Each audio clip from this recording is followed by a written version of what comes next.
কথা বলেন, নায়িকাগুলো চলচ্চিত্রে পড়ে আসে, কিন্তু রাত কাটানোর মতো এমপি মন্ত্রী নাই। এ কথা কয় না রে। কোন নায়ক এদিক খেয়াল করেন, এক এক এমপির মাথা গরম হলে এক একটা নায়িকার ডাক পড়তো। শোনেন নাই আপনারা এগুলো? এত টাকা পাইলে ভাই মাথা ঠিক থাকে? খালি মুরাদ চাচা তাহলে কিছুই জানে না। রাগ করতেছেন আপনারা? ওরা এই দেশের মানুষের টাকা সম্পদগুলো বিদেশে পাচার করে বেগম পাড়া বানাইছে। কথা বলেন ঠিক কি না? এখন গোলাম রব্বানী যদি এক লাইন গায়, আপনারা কি মন খারাপ করবেন? বলবেন? বলবেন না? রাগ করবেন? আমি কি বলবো? রাগ করবেন না তো? মন্ত্রীরা সব কোথায় গেল, এমপিরা সব কোথায় গেল, কোথায় কাদের কাকা? ওদের সারা দেশটা এখন লাগে ফাঁকা ফাঁকা। পালাবো না। ওনার একটা ভিডিও বার্তা আজকে সোশ্যাল মিডিয়াতে দেখলাম, কি সুন্দর মোচ উঠছে বুঝছেন? ওবায়দুল কাদের সাহেব ছিলেন না, সেতু মন্ত্রী ছিল, সবসময় ডায়লগ দিয়ে আলোচনায় থাকতো, মাসুদ ভালো হয়ে যাও।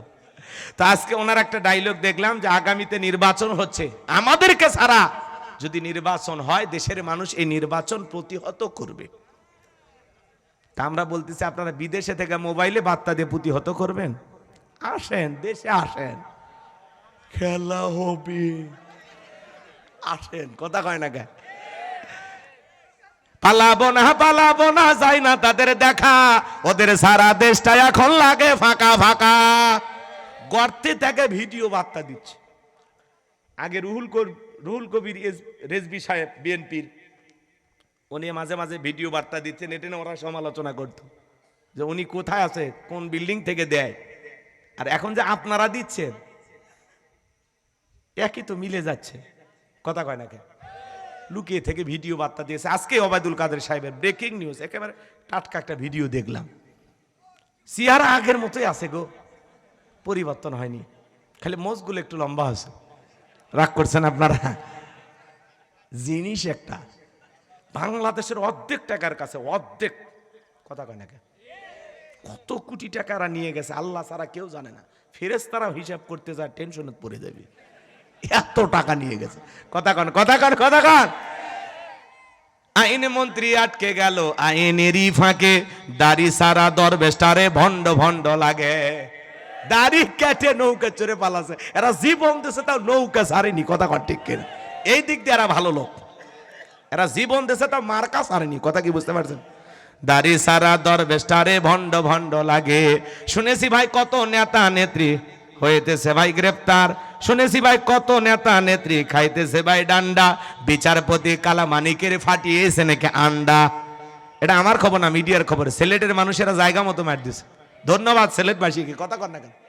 যেই বিচারপতি শামসুদ্দিন মানিক আল্লামা সাইদি হুজুরকে মৃত্যুদণ্ডের রায় দিয়েছিল, আমরা বলতে চাই ওই একই ট্রাইব্যুনালে বিচারপতি মানিককেও মৃত্যুদণ্ডের রায় দিতে হবে।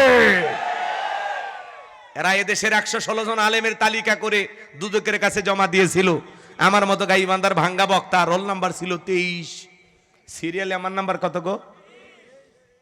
রাগ করেন? ওরা আমাদেরকেও তালিকায় রেখেছিল। যারা আলেমদের তালিকা করেছেন আজকে বিনা তালিকায় জেলখানায় পাঠাইয়া দিয়েছেন, তিনি কি?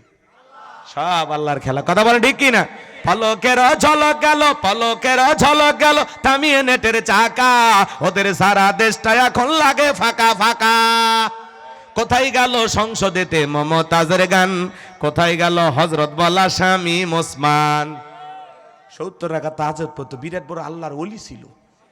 সবাই মিলে ঐক্যবদ্ধ হওয়া লাগবে। যত বিচ্ছিন্ন থাকবেন তত মার খাবেন। কথা বলেন না কেন?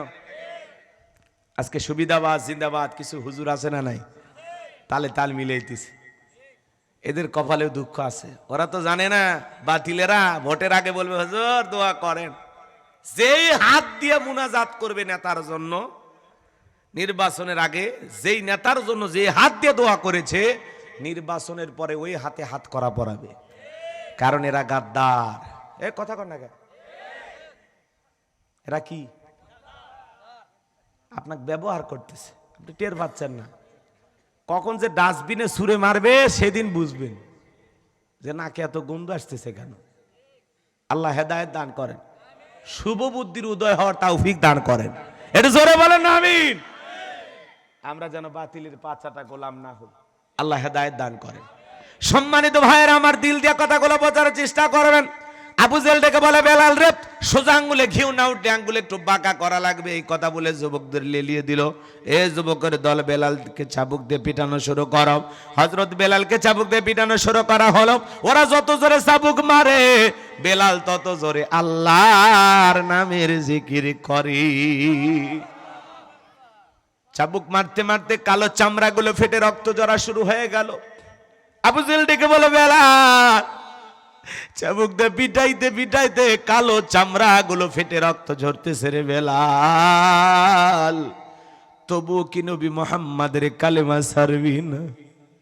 হযরতে বেলাল ডেকে বলে, আবু জেহেল রে, মারতে মারতে যদি মেরেও ফেলে দাও, জীবনটা দিতে রাজি, নবীজির কালেমা ছাড়তে রাজি নাই। বলেন আল্লাহু আকবার।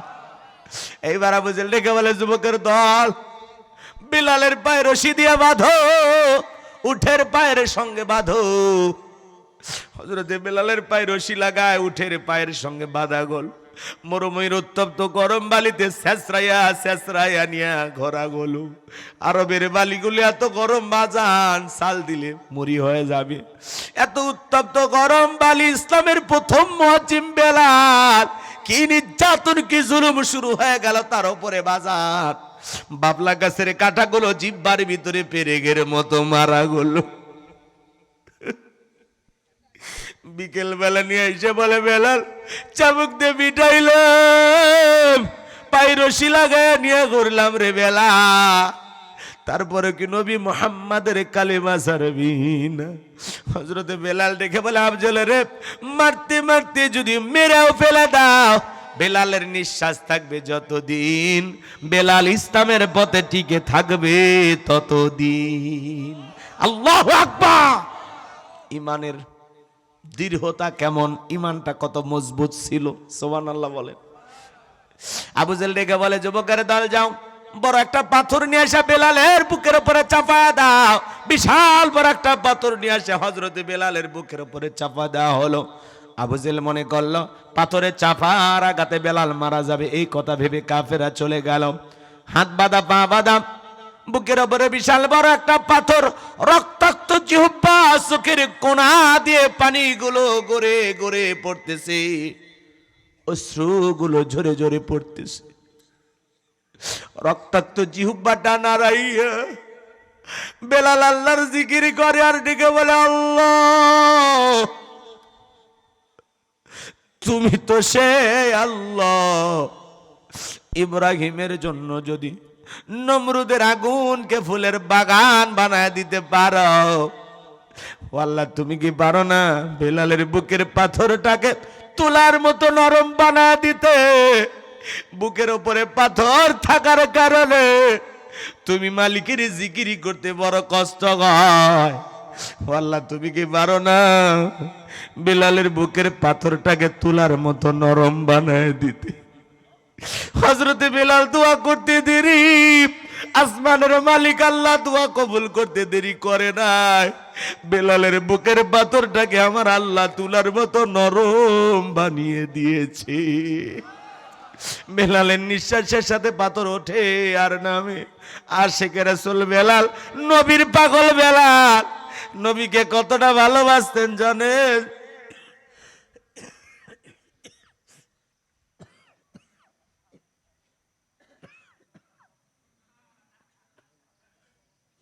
নবী যখন মক্কা নগরীতে পথ চলতো, বেলাল একবার ডানে যায় একবার বামে যায়। নবীটাকে বেলাল বলেন, নবী ডেকে বলে, বেলাল একবার ডানে যাও একবার বামে যাও, ব্যাপারটা বুঝি না। বেলাল ডেকে বলে, নবী আপনি কালেমার দাওয়াত দেন, ইসলামের প্রচার প্রসার করেন, কাফেররা হলো আপনার শত্রু, আপনাকে টার্গেট করে যদি ডান থেকে তীর নিক্ষেপ করে গো নবী, ওই তীরটা যেন সর্বপ্রথম আমি বেলালের বুকের ভিতরে ঢোকে।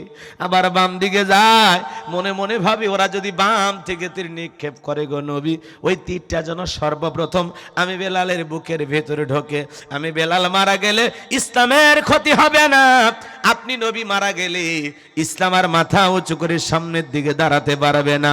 নিজের জীবনের বিনিময়ে বিশ্ব নবীকে আগলায় রাখতেন বেলাল। বলুন আল্লাহু আকবার।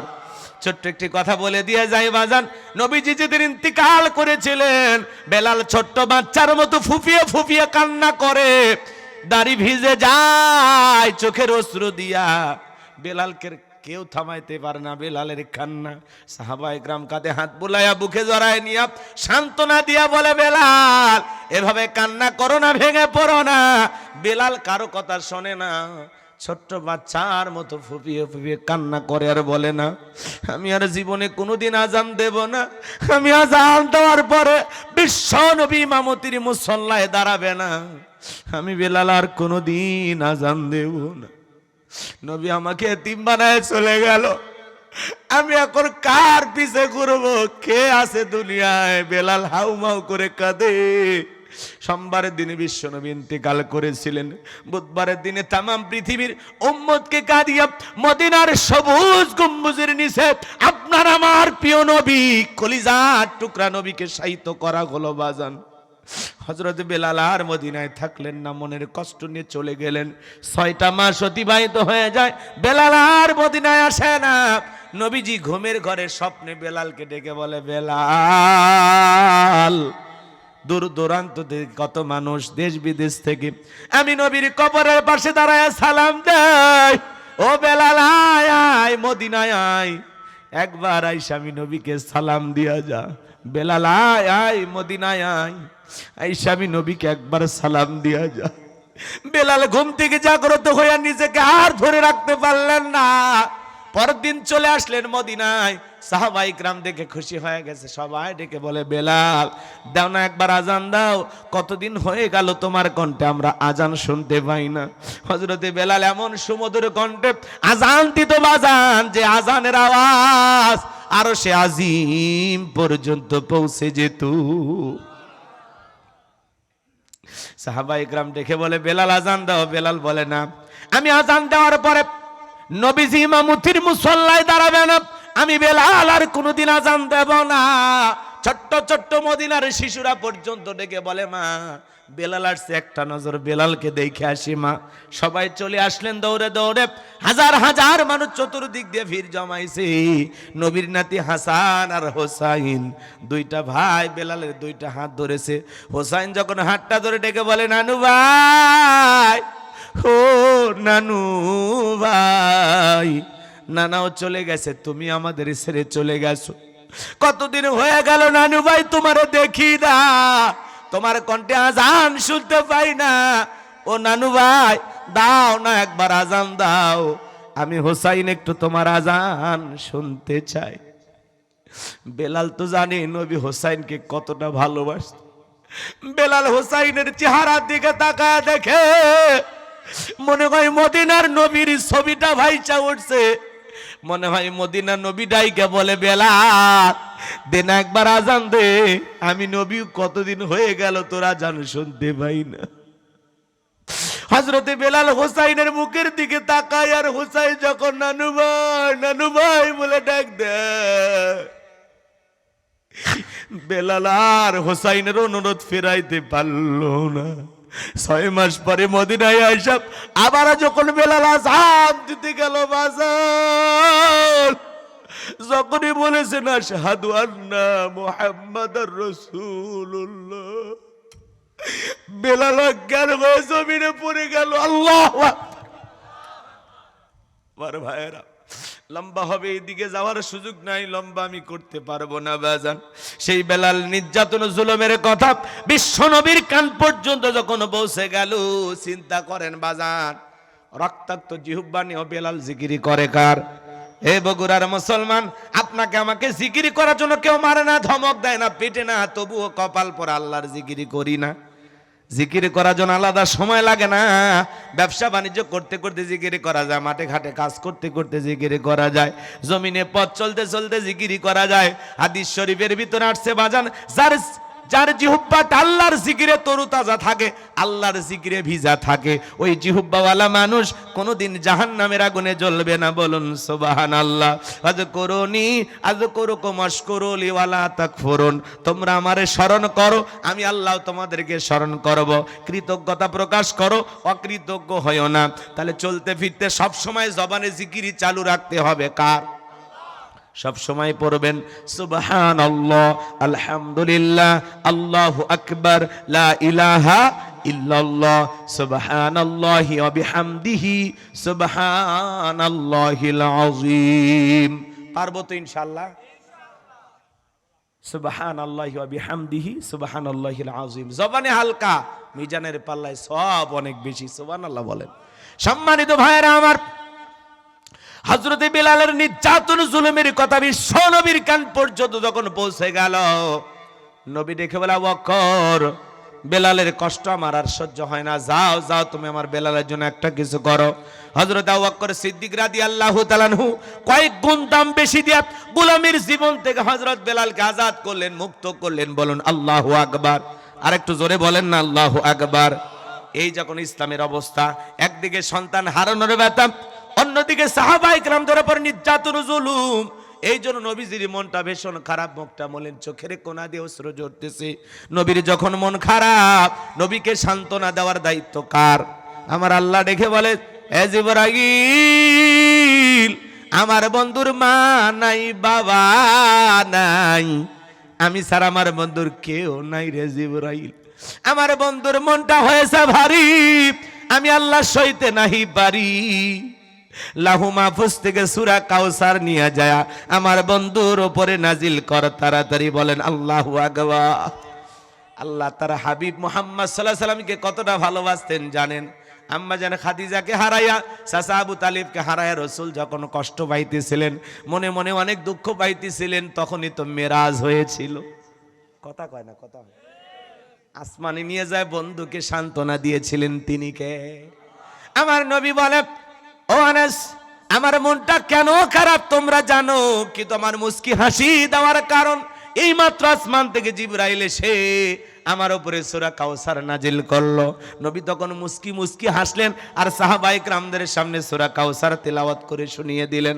ও বগুড়ার বাবাজিরা, আরেকবার জবান ছেড়ে সবাই তেলাওয়াত করুন, ইন্না আ'তাইনাকাল কাউসার ফাসাল্লি লিরাব্বিকা ওয়ানহার ইন্না শানিয়াকা হুয়াল আবতার। আল্লাহু আকবার।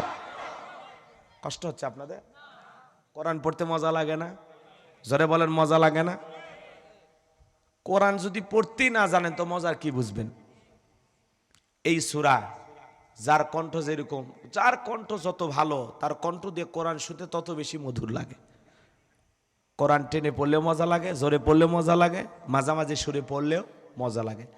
কোরআনের ভিতরে আল্লাহ এমন একটা আকর্ষণ দিয়েছেন, কিয়ামত পর্যন্ত আকর্ষণ কমবে না। সুবহানাল্লাহ বলেন। কথা কি বুঝতে পারছেন? উম্মতে মুহাম্মাদের জন্য জীবন্ত মুজিজা হলো কোরআন। সুবহানাল্লাহ বলবেন না? যার কণ্ঠ যত ভালো, কোরআন শুনলে মনে হয় এমন এমন কণ্ঠ আল্লাহ দিয়েছেন দুনিয়ার জমিনে, যে কণ্ঠের তেলাওয়াত গুলো শুনলে মনে হয় কোরআন এখনই নাজিল হচ্ছে। সুবহানাল্লাহ কন। মজা আছে না নাই? ইন্না আ'তাইনাকাল কাউসার ফাসাল্লি লিরাব্বিকা ওয়ানহার ইন্না শানিয়াকা হুয়াল আবতার। আরেকটু জোরে বলেন আল্লাহু আকবার। আরে ভাই, আমার কণ্ঠ তো অত ভালো না, তাও চেষ্টা করতেছি। কি বিরক্ত হয়েছেন আপনারা? কোরআনের ভিতর আল্লাহ এমন একটা আকর্ষণ দিয়েছে, গান 2 দিন 3 দিন শুনলে বিরক্ত লাগে মানুষকে। এই গান বন্ধ কর, কি প্যানপেনি সারাদিন শুনিস। 10 বার 20 বার শুনলে মানুষ বিরক্ত হয়। কিন্তু কোরআন এমন একটা আকর্ষণ, যারা 5 ওয়াক্ত সালাত আদায় করে কমপক্ষে দিনের মধ্যে 40 বার সূরা ফাতিহা পাঠ করতে হয়। কোন মুসল্লি বিরক্ত হয়ে বলছে যে 25-30 বছর ধরে নামাজ পড়ি, সূরা ফাতিহার এই প্যানপেনি আর ভাল লাগে না। নাউজুবিল্লাহ। কেউ বলে নাকি? কারো কাছে বিরক্ত লাগছে? কোন হুজুর কি বলছে আমি 30 বছর ইমামতি করেছি, সূরা ফাতিহা দিয়ে নামাজ শুরু করেছি, কাল থেকে সূরা ইখলাস দিয়ে শুরু করতে চাই, আপনাদের কি আপত্তি আছে ভাই? আপত্তি নাই? এখন হুজুর যদি মাগরিব থেকে শুরু করে দেয় ডাইরেক্ট কুল হু আল্লাহু আহাদ, পিছন থেকে কি বলবেন আল্লাহু আকবার। হুজুর আগে সূরা ফাতিহা পড়েন, এরপরে অন্য সূরা ধরেন। আর যে হুজুর সূরা ফাতিহা ছাড়া নামাজ পড়াইতে চায়, বিনা বেতনেও চাকরি করলে ওই হুজুরের পিছনে নামাজ পড়ব না, কারণ সূরা ফাতিহা ছাড়া সালাত হবে, কথা কয় না, সালাত হবে। কষ্ট হচ্ছে আপনাদের? তো একটা গান বাজান 10 বার 20 বার শুনলে মানুষ বিরক্ত হয়ে যায়, রাগ করে মানুষ, এই গান বন্ধ কর। কিন্তু কোরআন এমন একটা কিতাব, এমন একটা আকর্ষণীয় কিতাব, এমন একটা মধু আল্লাহ দিয়েছে, কিয়ামত পর্যন্ত আকর্ষণ কমবে না। সুবহানাল্লাহ বলেন। সময় নাই বাজান, ওইদিকে গেলাম না, কষ্ট হচ্ছে আপনাদের? এবার চলেন আলোচনার গভীরে প্রবেশ করি। আল্লাহ রাব্বুল আলামিন বলেন, ইন্না আ'তাইনাকাল কাউসার। একটু জোরে বলেন আল্লাহু আকবার। আল্লাহ রাব্বুল আলামিন বলেন, অবশ্যই আমি আল্লাহ পাক আপনাকে হাউজে কাউসার দান করেছি। এই পৃথিবীর অন্য কোন নবী রাসূলকে আল্লাহ তাআলা হাউজে কাউসার দান করেন নাই, আপনার আমার নবীকে আল্লাহ তাআলা হাউজে কাউসার দান করেছেন। আমার আল্লাহ বলেন, ইন্না আ'তাইনাকাল কাউসার, নিশ্চয়ই আমি আল্লাহ পাক আপনাকে হাউজে কাউসার দান করেছি। এই হাউজে কাউসারের পানি দুধের মতো সাদা, মধুর চাইতে মিষ্টি, পানির মতো ক্লিয়ার। ওই কঠিন কিয়ামতের ময়দানে যেদিন বিচার দিবস কায়েম হয়ে যাবে, বিচার দিবসের একদিন হবে 50,000 বছরের সমান। ওই কঠিন কিয়ামতের ময়দানে বেঈমানদের জিহ্বা নাভি পর্যন্ত ঝুলে আসবে, জমিনটা তামার জমিন হয়ে যাবে, পাহাড় পর্বত নদী নালা খাল বিল বিল্ডিং ইমারত কোনো কিছু থাকবে না।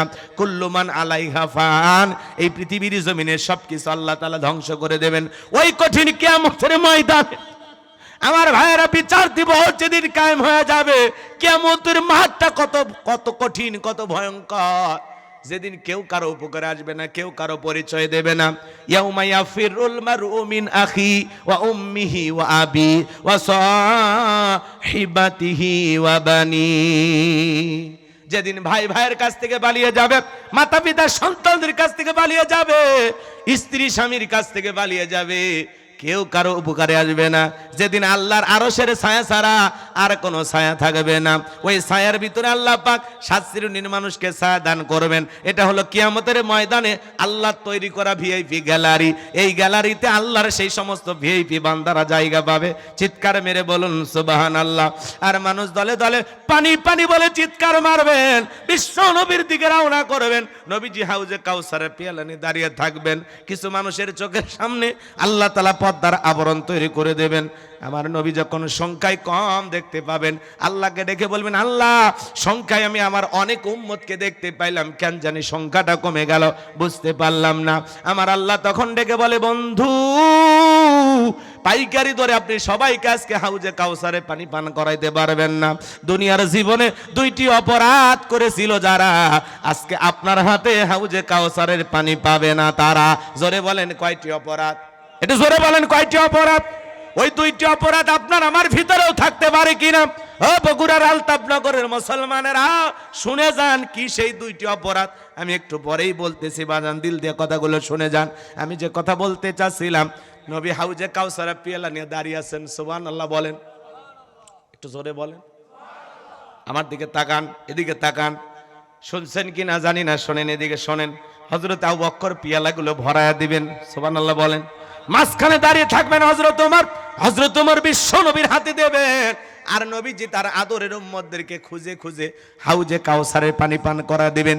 কিয়ামতের ময়দানে নবীজির হাতে এক পেয়ালা হাউজে কাউসারের পানি যদি পান করতে পারেন, জান্নাতে ঢোকা পর্যন্ত আপনার আর তৃষ্ণা লাগবে না, তৃষ্ণা মিটে যাবে। বলুন সুবহানাল্লাহ। কারা কারা নবীজির হাতে কিয়ামতের ময়দানে হাউজে কাউসারের পানি পান করতে চান? 2টা হাত তুলে আমার আল্লাহকে একটাবার দেখান। আল্লাহ আমাদের সবাইকে কিয়ামতের ময়দানে নবীজির হাতে হাউজে কাউসারে পানি পান করা তৌফিক দান করুন। জোরে বলুন আমিন, চিল্লায় বলুন আমিন, আর একবার জোরে বলেন আমিন। হাত নামান। আমার ভাইয়েরা, পানি চাইলে তো পাওয়া যাবে না, কাজ করা লাগবে না। কথা কয় না, কথা কয় না। শোনেন শোনেন, এ পিছে বাবাই বসো ময়না, বসো বসো। তুমি ভালো, তোমার বাপ মা সবাই ভালো, আমি জানি তো, ভালো বংশের ছেলে, বলা মাত্রই বসছে। বসেন বসেন, কয়েকটা মিনিট আলোচনা এই শেষের দিকে এসে গেছে। এতক্ষণ তো একটু সাড়ে নজর বললাম, এখন মূল তাফসিরে আমরা প্রবেশ করেছি। একটু অপেক্ষা করেন, পুরোটা ফিনিশিং দিয়ে আমরা চলে যাবো ইনশাআল্লাহ। আগামী বছর দাওয়াত দিন বলবো, ওইটা বলার সুযোগ নেই, এমনি জান বাঁচে না। কথা কি বুঝতে পারছেন? খালি দোয়া দোয়া নিতে আসছে। আমার ভাইরা অনেক কষ্ট করে আয়োজন করেছেন, এই ছোট আয়োজনে এত পরিমাণে খরচ করেছেন আমি কল্পনাও করতে পারি নাই। আমার কয়েক বছরে এত এত ছোট মাহফিল আমি করি নাই। হ্যাঁ, আর বগুড়াতে একটু লোক কম হয়, এটা মেনে নেওয়াই লাগে। কথা কি বোঝে না? শ্বশুর বাড়ি এলাকা, কিছু বলতেও পারি না। কথা কয় না কে? আজকে বগুড়াতে কি ঘটনা ঘটছে আপনারা শুনছেন? একটু পরে বলতেছি। কি রাগ করতেছেন না? বলবো এখনই? হাই রে, কি কথা, একটু পরে সামনে গেলে মজা পাবেন, বলবো বলবো। আমার ভাইয়েরা দিল দিয়ে কথাগুলো বোঝার চেষ্টা করবেন, গভীর মনোযোগ দিয়ে কথাগুলো শুনে যাবেন বাজার। নবীজি হাউজে কাউসারের পিয়ালানে দাঁড়িয়ে আছেন। নবীজির হাতে যদি হাউজে কাউসারের পানি পান করতে পারেন, আর আল্লাহর আরশের নিচে আল্লাহ যদি ছায়া দান করেন, আপনি জান্নাতি, আপনার আর কোনো টেনশন নাই। সুবহানাল্লাহ কোন। কিয়ামতের কঠিন দিন আল্লাহ সহজ করে দেবেন। এদিক শোনেন, আপনাদের এলাকায় আসলাম, একটা ছেলের হাতে কিছু চকলেট দিলাম, দিয়ে বললাম ভাতিজা তুমি আমার জন্য এক বাদা পানি নিয়ে আসো, আমি একটু উজু বানাবো। ওই ছেলেটা চকলেট পাইয়া বদনা নিয়ে মারছে দৌড়, মাঝখানে আচার খায় পুড়িয়ে গেছে, হাঁটু চিলে গেছে, রক্ত বের হয়ে গেছে। এরপরে বদনা ভরাইয়া পানি নিয়েই আমার সামনে হাজির। আমি তখন বললাম বাবা পানিটা আনতে গিয়ে কষ্ট হয়েছে, মাঝখানে আচার খায় পুড়িয়ে গেছো, হাঁটু চিলে গেছে, রক্ত বের হয়েছে, ব্যথা মনে হয় ভালোই পাইছো। ছেলেটার হাতে চকলেট থাকার কারণে বলতেছে আমি এরকম কত পড়ে যাই, আমার কিছুই হয় না। কথা কয় না কে? ওই চকলেট থাকার খুশির কারণে ব্যথাকে ব্যথা মনে হচ্ছে না। কিয়ামতের ওই কঠিন ময়দানে রসুলের হাতে এক পেয়ালা হাউজে কাউসারে পানি যদি পান করতে পারেন, আর আল্লাহর আরশের নিচে ছায়া যদি ভাগ্যে জুটে যায়, কিয়ামতের কঠিন দিন আপনার কাছে কঠিন মনে হবে না, আল্লাহ সহজ করে দিবেন। বলুন সুবহানাল্লাহ। আরেকটু জোরে বলুন সুবহানাল্লাহ। এখন পানি চাইলেই তো পাওয়া যাবে না, কাজ করতে হবে। একটু ঠান্ডা পানিতে ওযু বানায় নামাজ আদায় করতে হবে। হঠাৎ করে কেউ যদি নামাজ ধরে, পুরাতন মুসল্লিরা নতুন মুসল্লি দেখে কি করে? ঠাট্টা বিদ্রুপ করে, হাসি তামাশা করে বলে আজকে সূর্য কোন দিক উঠছে, উত্তর পাড়ার বাদশা দেখি মসজিদে। নামাজ পড়বি না 2 দিন পরে আবার ছাইরা দিবে। এই চাচা, আপনি তো দাওয়াত দিয়ে 5 জনকে মসজিদে আনতে পারেন না। একটা লোক হঠাৎ করে নামাজ ধরেছে, তার নিয়ে এত চুলকানি কেন, এত ঠাট্টা বিদ্রুপ কেন, এত হাসি তামাশা কেন, এত সমালোচনা কেন করেন? আপনার এই কথার তীর শুনে ওই লোকটা যদি আগামীকাল থেকে মসজিদে না আসে, আল্লাহর কাছে কি জবাব দিবেন? কথা কয় না, কথা কয় না। আপনার এই সমালোচনার তীর সহ্য করতে না পেরে লোকটা যদি মসজিদে আসা ছেড়ে দেয়, কি জবাব দিবেন বলেন? আপনি বলেন, কি জবাব দিবেন বলেন? এই জন্য আমরা কোন নামাজিকে নিয়ে সমালোচনা করব। হঠাৎ করে কেউ নামাজ ধরেছে, পারলে দোয়া করেন, ভাতিজা তুমি মসজিদে আসছো, মনে মনে আমি এটাই চাইছিলাম। আল্লাহর কাছে দোয়া করি আল্লাহ যেন মৃত্যু পর্যন্ত তোমাকে মসজিদে এসে নামাজ আদায় করার তৌফিক দান করেন। পারলে আসরের নামাজ শেষে আলতাফ না করে চাই রেল স্টেশনের পাশে বসে 1 কাপ চা খা, যে ভাতিজা তুমি নামাজে আসছো দেখে দিলটা ভরে গেছে, আর চাচার পক্ষ থেকে 1 কাপ চা খায় যাও। একটু ভালোবাসেন, বুকে টানেন, ঘৃণা সরানো কেন? মানুষকে ভালোবাসা দিয়ে পরিবর্তন করা যায়। কথা বলে ঠিক না? অস্ত্র দিয়ে বিশ্ব জয় করা যায় না, মানুষের মন ভালোবাসা দিয়ে বিশ্ব জয় করা যায়। কথা বলে ঠিক না? এই জন্য আঘাত দিয়ে আমরা কথা বলবো না।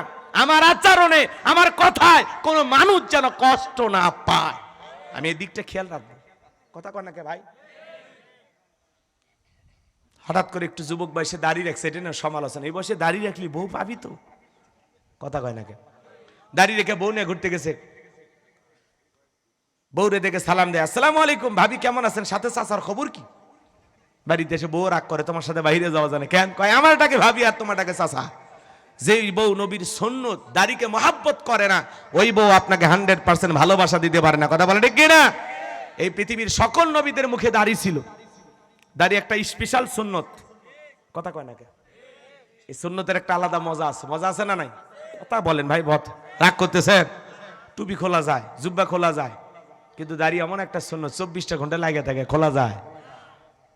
পুরুষের সৌন্দর্য দাড়ির ভিতরে।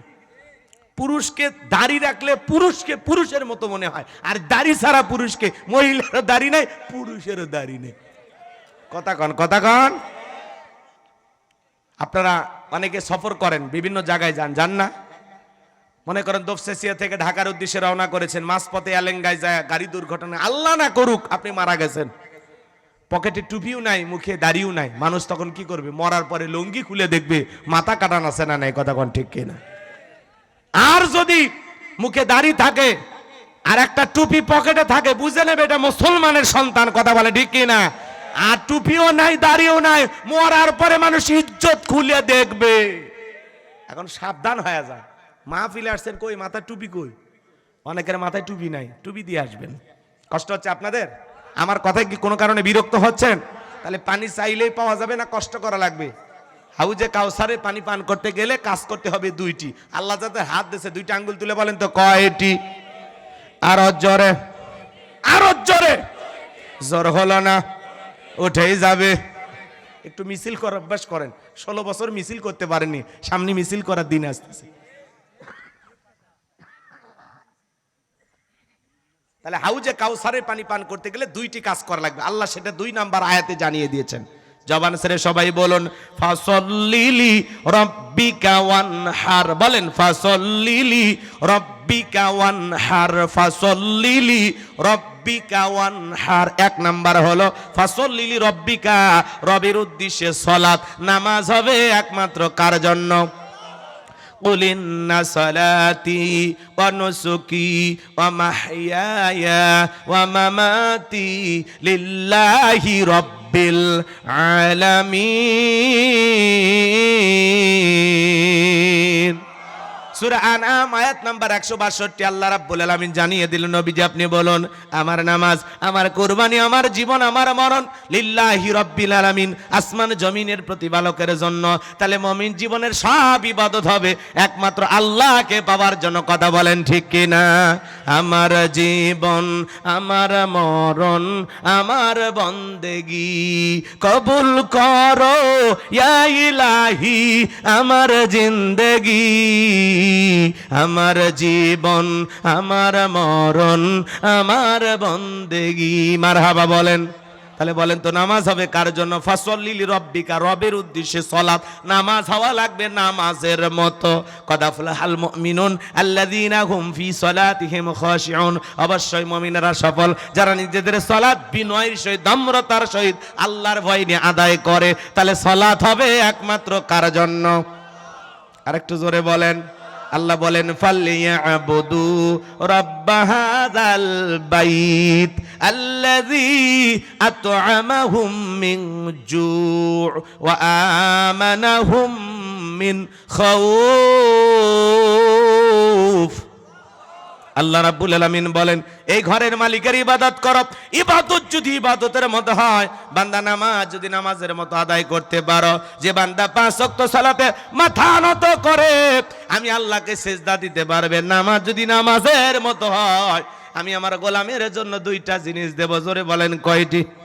নামাজ নামাজের মতো আদায় করতে পারলে বাজান, আপনার নামাজ যদি সঠিকভাবে আদায় করতে পারেন, 5 ওয়াক্ত সালাতে যে বান্দা আল্লাহর কুদরতি কদমে মাথা নত করে আল্লাহকে সিজদা দেবে, ওই বান্দার জন্য 1 নাম্বার আমার আল্লাহ রাব্বুল আলামিন রিজিকের ব্যবস্থা করবেন। বলুন সুবহানাল্লাহ। বলেন তো রিজিক দেওয়ার মালিক কে? আপনাদের এলাকা একটা প্রাণী বের হয়, গভীর রাতে বের হয়, 1টা 2টা থেকে কু কয়া চিল্লাওয়ার নাম কি? শিয়াল পণ্ডিত। বলেন তো বাজান, শিয়ালের নামে দোফসাসিয়ায় কি মুরগির হোটেল আছে? ব্যাংকের অ্যাকাউন্টে টাকা জমানো আছে, ওই শিয়ালগুলোরে খাওয়াই কে? সকালবেলা পাখি খালি পেটে নির থেকে বের হয়ে যায়, সন্ধ্যাবেলায় পাখির পেটটা ভরে বাসায় ফেরত আসার ব্যবস্থা করেন তিনি কে? আল্লাহ যদি পাখি খাওয়ায়, শিয়ালকে খাওয়ায়, আমরা হলাম আশরাফুল মাখলুকাত, আল্লাহকে আমাদেরকে না খাওয়ায় মারবে? কথা কর না কেন? আমরা হলাম সৃষ্টির সেরা, কুনতুম খায়রা উম্মাতিন উখরিজাত লিন্নাস। আল্লাহ আমাদেরকে উত্তম জাতি বানাইছেন, ভিআইপি বানাইছেন, মর্যাদার আসনে বসাইছেন। তাহলে বলেন তো আমাদেরকেও রিজিক দেবেন তিনি কে? ওয়া মা মিন দাব্বাতিন ফিল আরদি ইল্লা আলাল্লাহি রিজকুহা। সূরা হুদের ভিতরে আল্লাহ পাক জানিয়ে দিলেন এই পৃথিবীতে এমন কোন বিচরণশীল প্রাণী নাই যার রিজেকের ব্যবস্থা আমি আল্লাহ আসমান থেকে করি না। ওই আটলান্টিক মহাসমুদ্রের ৩৩,০০০ ফিট গভীর অতল পানির নিচে থাকা ছোট্ট একটা প্রাণী, তার রিজেকের ব্যবস্থাও আমি আল্লাহ আসমান থেকে করি। বলুন সুবহানাল্লাহ। তাহলে রিজেক দেওয়ার মালিক একমাত্র কে? তাহলে নামাজের মতো আদায় করলে আল্লাহ রিজেক দিবেন। ২ নাম্বার, ওয়া আমানাহুম মিন খাউফ, সকল ভয় থেকে আল্লাহ নিরাপত্তা দেবেন। সমাজ আমাদের ভয় আছে না নাই? চুরি ডাকাতি ছিনতাইয়ের ভয় আছে না নাই? মেয়েটা কলেজে গেল একা একা ফিরবে নাকি জামাই সাথী নিয়ে ফিরবে, ভয় আছে না নাই? মেয়েটা স্কুলে গেল ভালোভাবে ফিরবে নাকি কারো লালসার শিকার হবে, ভয় আছে না নাই? আপনি বিকাশের দোকানদার, দোপসাসে আপনার দোকান আছে, 2 লাখ টাকা নিয়ে চলে আসবেন রাত 12টার পরে আলতাবনগরে। মনে মনে ভাবতেছেন আল্লাহ এই 2 লাখ টাকা নিয়ে আলতাবনগর পর্যন্ত বাড়িতে পর্যন্ত যাইতে পারবো নাকি ছিনতাইকারী কবলে পড়ে টাকা যান 2টা হারাবো। একটা আতঙ্ক কাজ করে কিনা জোরে বলেন? চুরির ভয় আছে না? কয়েকদিন আগে আমাদের গোবিন্দাগঞ্জে 15-20 জন মিলে গরু চুরি করবে গেছে, জনগণ গণপিটুনি দিয়ে 3 জনকে একেবারে মেরে ফেলে দিছে। কথা শোনেননি? গরু চুরি করবে গেছে 3 জনা গণপিটুনি দিয়ে মেরে ফেলে দিছে, পিঠে মেরে ফেলে দিল। এই বিচার আপনারা মানলেন? আজ থেকে ১,৫০০ বছর আগে আল্লাহ চুরি বন্ধ করার একটা আইন দিয়েছেন, ওয়াসারিকু ওয়াসারিকাতু ফাকতউ আইদিয়াহুমা জাযাআম বিমা কাসাবা নাকালাম মিনাল্লাহ। আল্লাহ সূরা মাইদার ৩৮ নম্বর আয়াতে আইন দিয়েছেন, চোর পুরুষ হোক আর নারী হোক, আল্লাহর বিধান, আল্লাহর ফয়সালা, অপরাধ যদি প্রমাণিত হয় চোরের হাত কেটে দাও। একটা চোরের হাত যদি বাইতুল মোকাররমের সামনে নিয়ে এসে কাটা হতো আর ঘোষণা করা হতো বাংলার পার্লামেন্টে আইন পাস করা হয়েছে চুরি করলে চোরের হাত কেটে দেওয়া হবে, একটা চোরের হাত কেটে বিচার করেন, বাংলাদেশের সমস্ত চোরেরা তওবা করে আল্লাহর ওলি হয়ে যাবে। কিন্তু কে শোনে কারো কথা? আজও গেল না মনের ব্যথা। এখন উচিত কথা যদি কই পিঠের ওপর দিয়া যাবি মই, এ আনন্দে কিছু লোক কিনা খাবে বগুড়ার স্পেশাল দই। যত সত্যটা বললে দোষ, করলে অন্যায়ের প্রতিবাদ, নামটা হবে তোমার মৌলবাদ, নামটা হবে তোমার জঙ্গিবাদ। পেন্টাগনে হামলা হলো দোষী খুঁজে নাহি পেলো, পেন্টাগনে হামলা হলো দোষী খুঁজে নাহি পেলো, ওসামাকে দিল দোষের অপবাদ, নামটা হবে তোমার মৌলবাদ, নামটা হবে তোমার জঙ্গিবাদ। আমাদেরকে মৌলবাদের ট্যাগ লাগায়, জঙ্গিবাদের ট্যাগ লাগায়। রসুল যদি পাগল জাদুকর হয়, এই কথা যদি কাফেরেরা রসুলের ক্ষেত্রে বলে, আর আমাদেরকে মৌলবাদ বললো না জঙ্গিবাদ বললো, ও নিয়ে আমাদের মাথা ব্যথা নাই। কথা বলেন? আমাদের বিরুদ্ধে যদি ট্যাগ লাগানো হয়, উল্টা পাল্টা মন্তব্য করা হয়, তার মানে বোঝা যাচ্ছে দাওয়াত জায়গা মতো হচ্ছে। কি বলেন? রাজাকারের ট্যাগ লাগায় আর লাভ নাই। এগুলো 16 বছর ওরা বলতে বলতে ফেনা তুলে ফেলে দিছে। এগুলো ডায়লগ, আর মানুষ ডায়লগই মনে করে না। কথা কন? রাগ করতেছেন নাকি? নেতা সংসদে আল্লাহর আইন কেন চালু করতে চায় না? নেতা জানে হাত কাটার আইন যদি আমি চালু করি, আমি এই হাত দিয়ে যে পরিমাণে দুর্নীতি করে বিদেশে টাকা পাচার করেছি, প্রথম হাত আমার কাটা যায়। বিগত 16 বছর যারা ক্ষমতায় ছিল, প্রথম অবস্থা আমরা শুনতে পেলাম তারা 11 লক্ষ কোটি টাকা দুর্নীতি করেছে। আজ পর্যন্ত যতটুকু হিসাব আমরা পেয়েছি, 29 লক্ষ কোটি টাকা এই দেশ থেকে তারা পাচার করেছে। সুবহানাল্লাহ বলবেন না? একটু জোরে কর নাউজুবিল্লাহ। এই টাকা হলে শত শত পদ্মা সেতু বানানো যাবে। যে পরিমাণে দুর্নীতি হয়েছে বাজার, কোটি কোটি টাকা দুর্নীতি করে আজকে তারা বিদেশে পালিয়ে আছে। কথা বলেন? আছে না? আছে না? একজন এমপি মন্ত্রী খুঁজে পাইতেছেন? সব পালিয়ে গেছে। আচ্ছা, ভালো মানুষেরা পালায়? পালায় কারা? অপরাধীরা, চোর ডাকাতেরা। আপনারা এত বছর ক্ষমতায় থেকে জনগণের কতটুকু ভালোবাসা অর্জন করতে পারলেন যেভাবে পালিয়ে যাওয়া লাগলো? আজকে একটা এমপি মন্ত্রী নাই। কোটি কোটি টাকা দামের গাড়িগুলো গ্যারেজে পড়ে আছে, এমপি মন্ত্রী নাই। বিলাসবহুল বাড়ি পড়ে আছে, ক্ষেত খামার পড়ে আছে, কথা বলেন, নায়িকা গুলো চলচ্চিত্রে পড়ে আছে, কিন্তু রাত কাটানোর মতো এমপি মন্ত্রী নাই। এ কথা কয় না রে। কোন নায়ক, এদিক খেয়াল করেন, এক এক এমপির মাথা গরম হলে এক একটা নায়িকার ডাক পড়তো, শোনেন নাই আপনারা এগুলো? এত টাকা পাইলে ভাই মাথা ঠিক থাকে? খালি মুরাদ চাচা তাহলে কিছুই জানে না। রাগ করতেছেন আপনারা? ওরা এ দেশের মানুষের টাকা সম্পদগুলো বিদেশে পাচার করে বেগম পাড়া বানাইছে, কথা বলেন ঠিক কি না? এখন গোলাম রব্বানী যদি এক লাইন গায়, আপনারা কি মন খারাপ করবেন? বলবেন না? রাগ করবেন? আমি কি বলবো? রাগ করবেন না তো? মন্ত্রীরা সব কোথায় গেল, এমপিরা সব কোথায় গেল, কোথায় কাদের কাকা? ওদের সারা দেশটা এখন লাগে ফাঁকা ফাঁকা, পালাবো না। ওনার একটা ভিডিও বার্তা আজকে সোশ্যাল মিডিয়াতে দেখলাম, কি সুন্দর মোচ উঠছে বুঝছেন? ওবায়দুল কাদের সাহেব ছিলেন না, সেতু মন্ত্রী ছিল, সবসময় ডায়লগ দিয়ে আলোচনায় থাকতো, মাসুদ ভালো হয়ে যাও। তো আজকে ওনার একটা ডায়লগ দেখলাম যে আগামীতে নির্বাচন হচ্ছে, আমাদেরকে ছাড়া যদি নির্বাচন হয় দেশের মানুষ এই নির্বাচন প্রতিহত করবে। তা আমরা বলতেছি, আপনারা বিদেশে থেকে মোবাইলে বার্তা দিয়ে প্রতিহত করবেন? আসেন, দেশে আসেন, খেলা হবে, আসেন, কথা কয় না কে?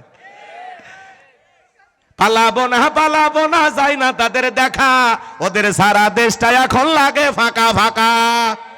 গর্তে থেকে ভিডিও বার্তা দিচ্ছে। আগে রুহুল কবির রেজবি সাহেব বিএনপির, উনি মাঝে মাঝে ভিডিও বার্তা দিচ্ছেন, এটা ওরা সমালোচনা করতো যে উনি কোথায় আছে, কোন বিল্ডিং থেকে দেয়, আর এখন যে আপনারা দিচ্ছেন একই তো মিলে যাচ্ছে, কথা কয় না কে? লুকিয়ে থেকে ভিডিও বার্তা দিয়েছে। আজকে ওবায়দুল কাদের সাহেবের ব্রেকিং নিউজ, একেবারে টাটকা একটা ভিডিও দেখলাম। চেহারা আগের মতোই আছে গো, পরিবর্তন হয়নি, খালি মোজগুলো একটু লম্বা আছে। রাগ করছেন আপনারা? জিনিস একটা, বাংলাদেশের অর্ধেক টাকার কাছে, অর্ধেক, কথা কয় না কে? কত কোটি টাকা নিয়ে গেছে আল্লাহ ছাড়া কেউ জানে না। ফেরেশতারা হিসাব করতে যায়, টেনশনে পড়ে যাবে, এত টাকা নিয়ে গেছে। কথা কন।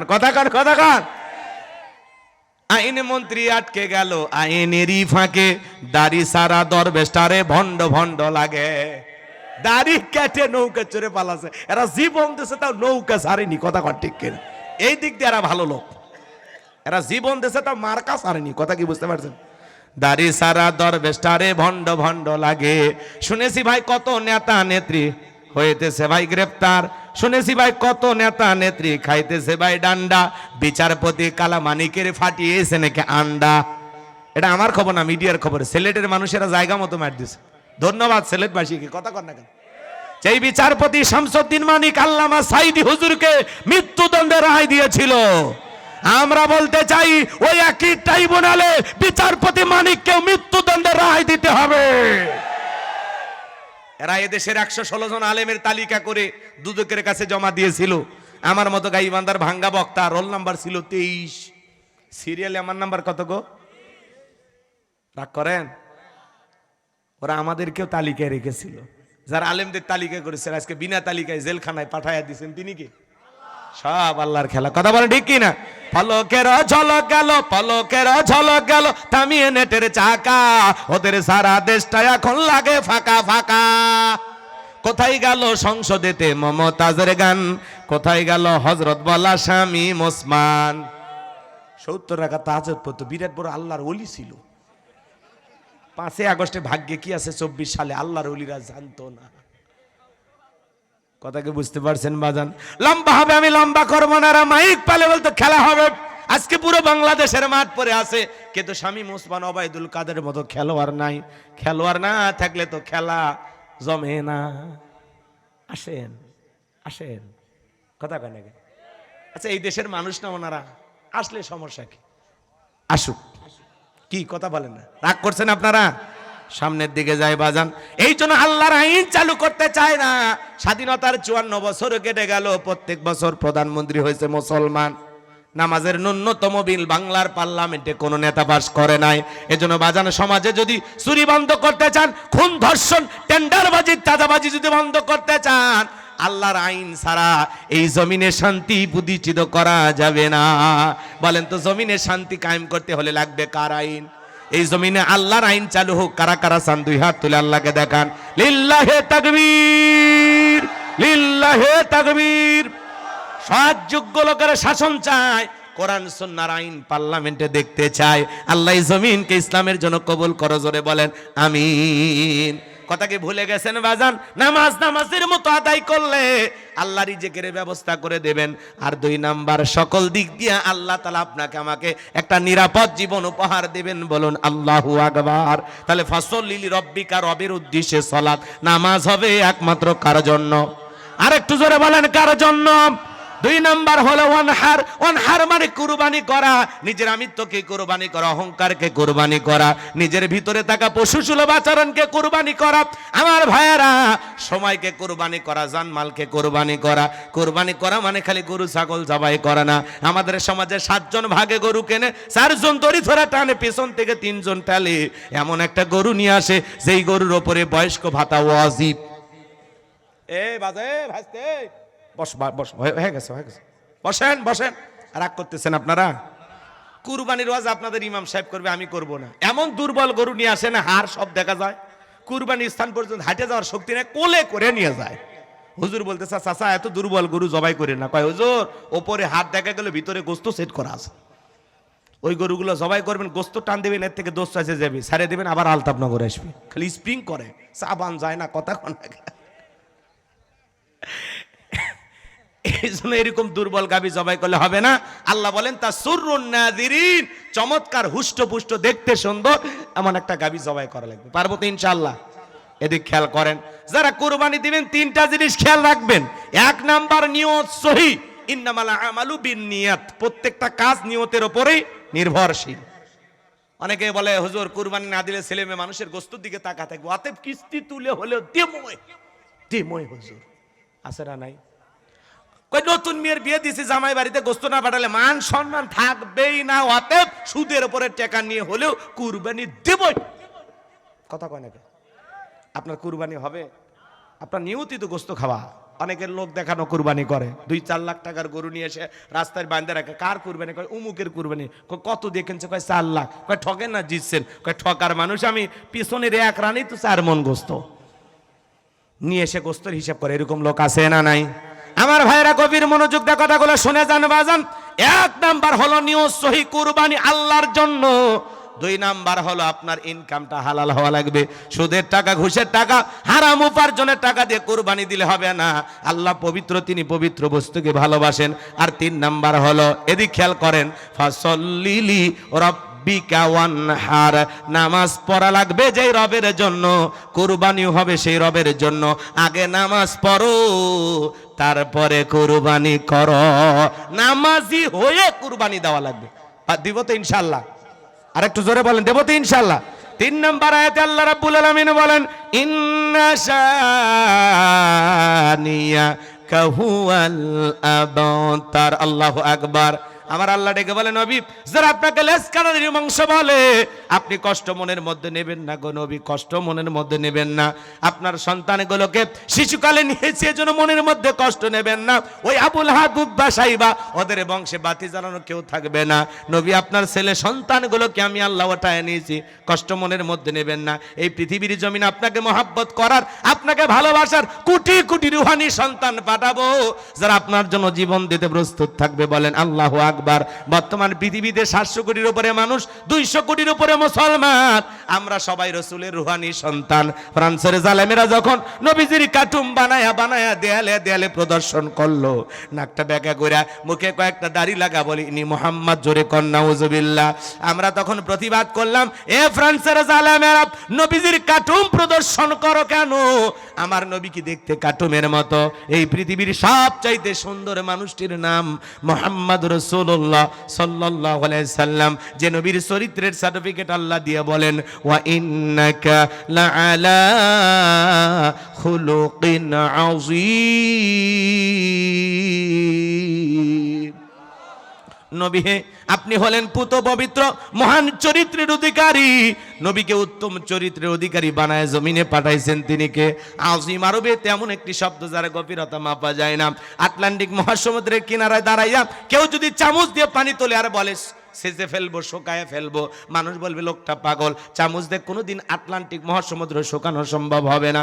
আমার ভাইরা, কথার কথা উদাহরণ দেওয়ার জন্য বলতেছি, হয়তোবা চামচ দিয়ে কোনো না কোনো দিন হয়তোবা আটলান্টিক মহাসমুদ্রের পানি শুকানো সম্ভব হতেও পারে, কিন্তু নবীজির চরিত্র নিয়ে আলোচনা করে শেষ করা যাবে না।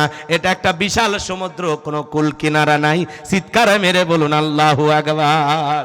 যে নবী 63 বিশ্বরের জিন্দেগিতে একটি মিথ্যা কথা বলেন নাই, এমন বিশ্ব রেকর্ড পৃথিবীর আর কোন নেতার আছে? আমাদের সমাজের নেতারা তো সকাল বিকাল মিথ্যা বলে, মিথ্যা না বলে ওদের রাজনীতির গেম জমে না। কথা বলেন ঠিক কি না? আর আমার নবী 63 বছরের জিন্দেগিতে একটি মিথ্যা কথা বলেন নাই। হে তরুণ যুবকেরা, এই জন্য তোমাদেরকে বলে যায়, মেসি, রোনালদো, নেইমার তোমার আমার মডেল আদর্শ হতে পারে না। মনে রাখবারে যুবক, আল্লাহ বলেন লাকাদ কানা লাকুম ফি রাসূলিল্লাহি উসওয়াতুন হাসানা, তোমাদের জন্য উত্তম আদর্শ আছে রাসূলের জিন্দেগির ভিতরে। মেসির মতো চুলের কাটিং দিয়া জান্নাতে যাওয়া যাবে না, রোনালদোর গেঞ্জি পরে জান্নাতে যাওয়া যাবে না। ওরা খ্রিস্টান, ওরা জাহান্নামে যাবে, তোমাকেও জাহান্নামে নিয়ে যাবে। তোমার আমার জীবন সাজাইতে হবে মুহাম্মদ রাসূলুল্লাহর আদর্শ দিয়া। মুহাম্মদ রাসূলুল্লাহ সাল্লাল্লাহু আলাইহি সাল্লামকে মডেল মানতে হবে। নবীর স্টাইলে চুল কাটতে হবে, নবীর স্টাইলে জামা পরতে হবে। নবীর মুখে দাড়ি ছিল, তোমার আমার মুখেও দাড়ি থাকা দরকার আছে না নাই? কষ্ট হচ্ছে আপনাদের মনে হয়? ফ্রান্সের জালেমদের জন্য পুরো পৃথিবীর মানুষেরা প্রতিবাদ করল। আমিও রাজপথে নেমেছিলাম, আপনারা নেমেছেন কিনা জানি না বাজার। তামাম পৃথিবীর মুসলমানরা ঐক্যবদ্ধ হয়ে বলল, এ ফ্রান্সের জালেমেরা, নবীজির কার্টুন প্রদর্শন যদি বন্ধ না করো, পৃথিবীর মানচিত্র থেকে ফ্রান্সকে মুছে ফেলে দেওয়া হবে। মুসলমানের হুঙ্কারে জালেমেরা কার্টুন প্রদর্শন বন্ধ করলো। মনে রাখবেন, পৃথিবীর জমিনে নবীকে গালি দিবে যারা, অবৈধ যারা সন্তান তারা, ওদের জন্মে ঠিক নাই। কথা বলেন ঠিক কিনা? নবীজির অপমানে যদি না কাঁদে তোমার মন, মুসলিম নাই তুমি মুনাফিক, নবীজির দুশমন। বিশ্ব নবীকে গালি দিয়েছিলেন। ওলীদ বিন মুগীরা অকাত্য ভাষায় নবীকে গালিগালাজ করতেছেন। আল্লাহ তাআলা আয়াত নাজিল করে বলেন, উতুল্লিম বাদা যালিকা জানিম। নবী গো, এই ওলীদ বিন মুগীরা হলো পিতৃ পরিচয়হীন যার সন্তান, এর জন্মের কোনো ঠিক নাই। এই কথা শোনার পরে ওলীদ বিন মুগীরা বলে, নবী এত বড় কথা বললেন, আমার জন্মের ঠিক না, আপনি থাকেন, বাড়িতে যায়। ছেলেটা বৈধ না অবৈধ জানে কে? তার মা। মা সারা দুনিয়াতে কেউ জানে না ওর আসল বাবাকে। কথা বলেন। বাড়িতে যায় বলে, মা, ওর মায়ের নাম ছিল ঝারনাথ। যায় বলে, মা করবি না কোনো তাল বাহানা, নবী মুহাম্মদ আমাকে বলেছেন উতুল্লিম বাদা যালিকা জানিম, আমি নাকি পিতৃ পরিচয়হীন যার সন্তান, আমার নাকি জন্মের ঠিক নাই। ওলীদ বিন মুগীরার মা মনে মনে ভাবতেছে, এই গোপন তথ্যটা নবী জানলো কিভাবে? নবী তো জানতেন না, নবীকে জানিয়ে দিয়েছেন তিনি কে? এইবার ওলীদ বিন মুগীরার মা বলতেছে, বাবা আমারও বয়স হয়ে গেছে, আমিও মিথ্যা কথা বলবো না, আমি যা বলবো সত্য বলবো। আমার এক ঠ্যাং কবরে চলে গেছে, তবে শুনে নে জেনে নে বাবা, তোর বাবা ব্যবসা বাণিজ্যের কাছে এতটাই ব্যস্ত থাকতো, তোর বাবা ব্যবসা শ্রেণী টাকা শ্রেণী, কিন্তু তোর মায়ের মন বোঝে না। সে যে কেন আসে না, কিছু ভালো লাগে না, এবার আসুক, তারে আমি মজা দেখাবো। দেখবেন ভাইয়েরা যখন বিদেশে থাকে, কিছু দুষ্ট দেবর আছে, ভাবির দরজায় যা স্লোগান দেয়, ভাবি ভাইয়া তোমার বর, আমি যে দেব ভেবে দেখো ভাবি কার কত দাবি। ভাই গেছে মালয়েশিয়ায়, আমি তো দেশে আসি। সুযোগ পাইলে ভাবির ঘরে ঢুকে বলে, ভাবি আপনার যে চেহারা দেখে মনে হয় না যে আপনার বিয়ে হয়েছে। এই বদমাইশ বিয়ে না হইলে ভাবি ডাকলি কারে? কথা কর না কেন?